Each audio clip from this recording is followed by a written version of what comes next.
ನಮಸ್ಕಾರ ಬಂಧುಗಳೇ.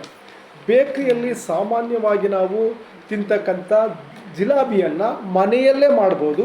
ಅದಕ್ಕೆ ಅಷ್ಟೊಂದೇನು ಖರ್ಚಾಗಲ್ಲ. ಜೊತೆಗೆ ಒಂದು ಸರಳವಾಗಿ ಸುಲಭವಾಗಿ ನೀವು ಕೂಡ ಮನೆಯಲ್ಲೇ ಮಾಡ್ಕೊಳ್ತಕ್ಕಂಥ ಒಂದು ರೆಸಿಪಿಯನ್ನು ತಂದಿದ್ದೇನೆ. ಬನ್ನಿ ವೀಕ್ಷಕರು, ನೋಡೋಣ ಹೇಗೆ ಮಾಡೋದನ್ನು, ಎಷ್ಟು ರುಚಿಕರವಾಗಿರುತ್ತೆ ಎಲ್ಲವನ್ನು ನಿಮಗೆ ತಿಳಿಸ್ಕೊಡ್ತೀನಿ. ಅದಕ್ಕೂ ಮೊದಲು ನೀವು ನಮ್ಮ ಚಾನಲ್ ಸಬ್ಸ್ಕ್ರೈಬ್ ಮಾಡಿಲ್ಲ ಅಂದರೆ ಈಗಲೇ ಮಾಡಿ, ಪಕ್ಕದಲ್ಲಿರ್ತಕ್ಕಂಥ ಬೆಲ್ ಬಟನ್ನ ಕ್ಲಿಕ್ ಮಾಡಿದ್ರೆ ನಾವು ಮಾಡ್ತಕ್ಕಂಥ ಎಲ್ಲ ಅಡುಗೆ ರೆಸಿಪಿಗಳು ನಿಮ್ಮನ್ನು ತಲುಪ್ತವೆ. ಮೊದಲಿಗೆ ವೀಕ್ಷಕರೇ, 100 ಗ್ರಾಮ್ ಉದ್ದಿನ ಬೇಳೆಯನ್ನು ತೆಗೆದುಕೊಳ್ಳಿ. ಅದನ್ನು ನೀರಲ್ಲಿ 3 ರಿಂದ 4 ಗಂಟೆ ಚಂದ ಮಾಡಿ ನೆನೆಸಿ, ಹಾಗೆ ನೆನೆದಂಥ ಉದ್ದಿನ ಬೇಳೆಯನ್ನು ನೀರಿಂದ ಬೇರ್ಪಡಿಸಿ ಆದ ನಂತರ ಅದಕ್ಕೆ ಮತ್ತೆ ಹೆಚ್ಚು ನೀರು ಹಾಕಬೇಡಿ. ರುಬ್ಬೇಕಾದ್ರೆ ಕೆಲವೊಂದು 3 ಸ್ಪೂನಷ್ಟು ನೀರನ್ನು ಅದಕ್ಕೆ ಆ್ಯಡ್ ಮಾಡ್ಕೊಳ್ಳಿ. ಆ್ಯಡ್ ಮಾಡ್ಕೊಂಡು ಅದನ್ನು ನುಣ್ಣಗೆ ರುಬ್ಬಿ ನೋಡಿ. ಈ ಥರ ಅದು ಸ್ಮೂತಾಗಿ ತುಂಬ ನುಣ್ಣಗೆ ಬಂದಿರುತ್ತೆ. ಈ ರೀತಿ ರುಬ್ಬಿಕೊಂಡಂಥ ಹಿಟ್ಟಿಗೆ ನಿಮಗೆ ಬೇಕಿದ್ದರೆ ಸ್ವಲ್ಪ ಫುಡ್ ಕಲರ್ನ ಸೇರಿಸ್ಬೋದು. ನಾವು ಸೇರಿಸ್ತಾ ಇದ್ದೇನೆ. ಫುಡ್ ಕಲರ್ ಹಾಕಿದರೆ ಅದು ಚೆಂದ ಕಾಣ್ತದೆ ಅಂತ ಅಷ್ಟೇ, ಅದೇನು ಬೇಕಂತಿಲ್ಲ. ನಿಮಗೆ ಬೇಕಿದ್ರೆ ಹಾಕೊಳ್ಳಿ. ನಂತರ ಪಕ್ಕದಲ್ಲಿ ಇನ್ನೊಂದು ಪಾನ್ ಇಟ್ಟು ಆ ಪಾನಿಗೆ 1.5 ಸ್ಪೂನಷ್ಟು ಸಕ್ಕರೆಯನ್ನು ಹಾಕ್ತಾ ಇದ್ದೇನೆ. ನಂತರ ಅದಕ್ಕೆ ಸ್ವಲ್ಪ ನೀರು ಹಾಕಿ, ಹಾಗೆ ಒಂದು ಸ್ವಲ್ಪ ಅದಕ್ಕೆ ಏಲಕ್ಕಿ ಪೌಡರು ಜೊತೆಗೆ ಒಂದಷ್ಟು ಫುಡ್ ಕಲರ್ ಅದಕ್ಕೆ ಸೇರಿಸಿದ್ರೆ ಅದು ಕಾಯಿಲೆ ಕುದಿಲಿಕ್ಕೆ ಸ್ಟಾರ್ಟ್ ಆಗುತ್ತೆ. ಅದು ಚೆನ್ನಾಗಿ ಕುದ್ದ ನಂತರ ಅದನ್ನು ತಿರುಗಿಸ್ಲಿಕ್ಕೆ ಸ್ಟಾರ್ಟ್ ಮಾಡಿ. ಹಾಗೆ ತಿರುಗಿಸ್ತಾ ಅದು ಒಂದೆಳೆ ಪಾಕ ಬರೋವರೆಗೂ ಕೂಡ ಕಾಯಿಸಿ. ಹೆಚ್ಚಿನ ಪಾಕ ಬೇಡ, ಒಂದೆಳೆ ಪಾಕ ಬರೋವರೆಗೂ ಸ್ವಲ್ಪ ಕಾಯಿಸಿ. ನೋಡಿ, ಒಂದೆಳೆ ಪಾಕ ಅಂದರೆ ಹೀಗೆ ಕೈಯಿಂದ ಹಿಂಗೆ ಮಾಡಿದರೆ ಒಂದು ಎಳೆ ಬರಬೇಕು ಅದರಲ್ಲಿ, ಅಷ್ಟು ಸಾಕು. ಅಷ್ಟಾದರೆ ಆಫ್ ಮಾಡಿ. ಯಾಕೆಂದರೆ ಅದಕ್ಕಿಂತ ಕಡಿಮೆನೂ ಇರಬಾರ್ದು, ಅದಕ್ಕಿಂತ ಜಾಸ್ತಿನೂ ಬರಬಾರ್ದು. ನಂತರ ಈ ಕಡೆ ನಾವು ಏನು ಹಿಟ್ಟಿಗೆ ಇದಾಕಿಟ್ಟಿರ್ತೇವೆ ಅದನ್ನು ಚೆಂದ ಮಾಡಿ ಮಿಕ್ಸ್ ಮಾಡಿ. ಚೆಂದ ಮಿಶ್ರ ಆಗೋದನ್ನೆಲ್ಲ ಸಂಪೂರ್ಣವಾಗಿ ನೋಡಿ ಎಷ್ಟು ಚೆಂದ ಕಾಣಿಸ್ತಾ ಇದೆ. ಒಂದು ಅದ್ಭುತವಾಗಿ ಬರ್ತಾ ಇದೆ ಅದು ಕಲರು. ಫುಡ್ ಕಲರ್ ಹಾಕಿದ್ರಿಂದ ಅದು ತುಂಬ ಚೆನ್ನಾಗಿದೆ. ಜೊತೆಗೆ ಹೆಚ್ಚಾಗಿದೆ ಹಿಟ್ಟು. ಅದನ್ನು ನಾವು ಮೊದಲು ಏನು ರುಬ್ಬಿಟ್ಟಿದ್ವಿ ಅದಕ್ಕಿಂತ ಅದಿಟ್ಟು ಜಾಸ್ತಿ ಆಗಿರುತ್ತೆ.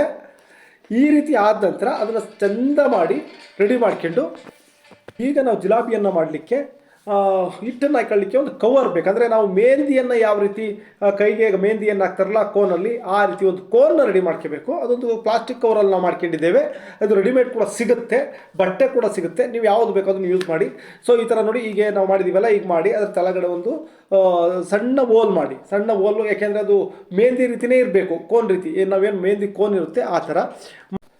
ಒಂದು ಜಾಲರಿಯನ್ನು ತಗೊಳ್ಳಿ. ಆ ಜಾಲರಿಗೆ ನೀಟಾಗಿ ಗ್ರೀಸ್ ಮಾಡಿ, ಅಂದರೆ ಎಣ್ಣೆಯನ್ನು ಅದಕ್ಕೆ ಎಜ್ಜಿ ಅಥವಾ ಎಣ್ಣೆಯನ್ನು ಹಚ್ಕೊಂಡ್ರೂ ಆಗುತ್ತೆ. ಹಚ್ಕೊಂಡು ನಂತರ ಅದರ ಮೇಲೆ ಹೀಗೆ ಮಾಡಿ. ಯಾಕೆಂದರೆ ಇದ್ರ ಮೇಲೆ ಮಾಡೋದ್ರಿಂದ ನಿಮಗೆ ಸುಲಭ ಆಗುತ್ತೆ. ಫಸ್ಟ್ ಟೈಮ್ ಮಾಡೋರಿಗೆ, ಈ ಎಕ್ಸ್ಪೀರಿಯನ್ಸ್ ಇರೋರಿಗೆ ಆದರೆ ಅಡ್ಡಿ ಇಲ್ಲ, ಹಾಗೆ ಡೈರೆಕ್ಟ್ ಎಣ್ಣೆಗೆ ಬಿಡ್ಬೋದು.